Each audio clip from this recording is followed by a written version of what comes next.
بسم الله الرحمن الرحیم. السلام علیکم قدرمنو او نازولو ملګرو. یو ځوان رسول الله صلی الله علیه وسلم ته راغی او ورته یې وویل یا رسول الله ما ته د زنا اجازه راکړه. بیا ورته رسول الله صلی الله علیه وسلم څه وویل؟ دا ویډیو تر اخره وګورئ چې په دې مهمه موضوع او له دې واقعې څخه خبر شئ. د بشریت مهربانه او ستر لارښود رسول الله صلی الله علیه وسلم د زنا په اړه ډېرې له حکمته ډکې لارښوونې کړي دي. تاسو به په دې حدیث شریف کې د هغه هوښیاري او مهربانۍ ته ځیر شئ چې یو ځوان په څومره ښکلې توګه له زنا نه منع کوي، سره له دې چې هغه ځوان نور خلک رټي او غوسه ورته کوي، خو دی له ځان سره کینوي او په مستقیمه توګه نه ورته وایي چې زنا مه کوه، بلکې له دې ستر جرم او لوی ګناه نه د منع کولو لپاره هغه ته یو مقدمه پیل کوي چې په هغه کې دته دا وښایي چې زنا څومره بده لاره ده او څومره بده ګناه ده، او په اخره کې د یو مهربانه پلار په څیر په اوږه لاس ږدي او دعا ورته کوي. امام احمد له ابو امامه رضی الله تعالی عنه نه روایت کوي، یو ځوان رسول الله صلی الله علیه وسلم ته راغی، ورته یې وویل یا رسول الله ما ته د زنا اجازه راکړه. مخکې له دې چې رسول الله صلی الله علیه وسلم کوم ځواب ورکړي، خلکو سپک کړ، بد رد یې ورته وویل او ورته یې وویل چپ شه، دا څه وایي؟ رسول الله صلی الله علیه وسلم ورته وفرمیل ما ته رانږدې شه. هغه ورنږدې شو، ورته یې وویل کینه، او هغه ځوان د رسول الله صلی الله علیه وسلم خواته کیناستو. بیا ورته وویل آیا ته دا خوښوې چې څوک ستا له مور سره زنا وکړي؟ هغه ځوان وویل الله مې دې له تا قربان کړي، په خدای قسم چې نه یې خوښوم. رسول الله صلی الله علیه وسلم ورته وفرمیل نور خلک هم دا نه خوښوي چې څوک یې له میندو سره زنا وکړي. بیا ورته وویل ته دا خوښوې چې څوک دې له لور سره زنا وکړي؟ هغه ورته وویل الله مې دې له تا قربان کړي، نه والله نه یې خوښوم. هغه وویل چې هیڅوک هم دا نه خوښوي.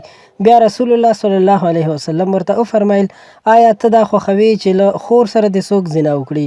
هغه ځوان ورته وویل خدای مې دې له تا قربان کړي، والله که یې خوښوم. هغه وویل هیڅوک دا نه خوښوي چې له خویندو سره یې څوک زنا وکړي. بیا رسول الله صلی الله علیه وسلم وفرمیل آیا ته دا خوښوې چې له عمې سره دې څوک زنا وکړي؟ هغه وویل خدای مې دې له تا قربان کړي، والله نه یې خوښوم. رسول الله صلی الله علیه وسلم وویل هیڅوک دا نه خوښوي چې له عمګانو سره یې زنا وکړي. بیا یې ورته وویل آیا ته دا خوښوې چې له خاله سره دې څوک زنا وکړي؟ هغه ورته وویل خدای مې دې له تا قربان کړي، نه والله که یې خوښوم. هغه وویل هیڅوک هم دا نه خوښوي چې له خالګانو سره یې څوک زنا وکړي. بیا رسول الله صلی الله علیه وسلم د هغه په اوږه لاس کېښودو او داسې دعا یې ورته وکړه ای الله د ده ګناه معاف کړه او د ده زړه پاک کړه او دی له زنا وژغوره. او وروسته بیا دا ځوان دومره پاک شو چې د زنا لور ته یې هم نه کتل. دلته له زنا نه د دې ځوان د منع کولو دپاره رسول الله صلی الله علیه وسلم څومره ستر او له حکمته ډک اسلوب کارولی دی.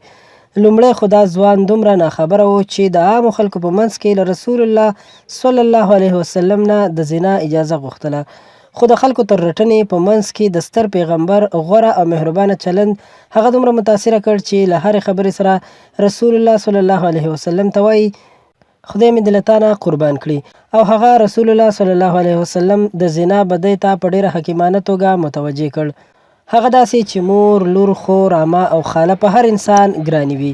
نو یو انسان چې له کومې ښځې سره زنا کوي هغه به حتما د چا مور یا لور یا خور یا عمه یا خاله وي، او هیڅوک د دې خپلوانو لپاره هیڅکله نه خوښوي چې څوک دې زنا ورسره وکړي. نو بیا د بل چا په حق کې ولې تیری کوي او د نورو له خپلوانو سره ولې زنا کوي؟ ابن کثیر په خپل تفسیر کې د ابن ابي دنیا نه یو روایت راخلي چې رسول الله صلی الله علیه وسلم وایي له شرک نه وروسته بله دومره لویه ګناه نشته لکه په ناروا رحم کې چې انسان خپله نطفه واچوي. یعنی زنا کول له شرک نه وروسته تر ټولو لویه ګناه ده. د زنا په اړه او د زنا د بدی او خرابي په اړه قرآن مجید کې نور آیاتونه هم شته او په نبوي حدیثو کې هم په ډیر زیات تفصیلات پراته دي.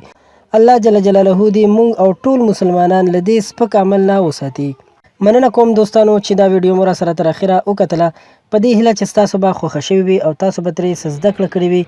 ضروري در سره لایک کړئ او که غواړئ تاسو ته نور هم دغسې په زړه پورې ویډیوګانې جوړې کړو نو زموږ چینل خامخا سبسکرایب کړئ. ډیره مننه.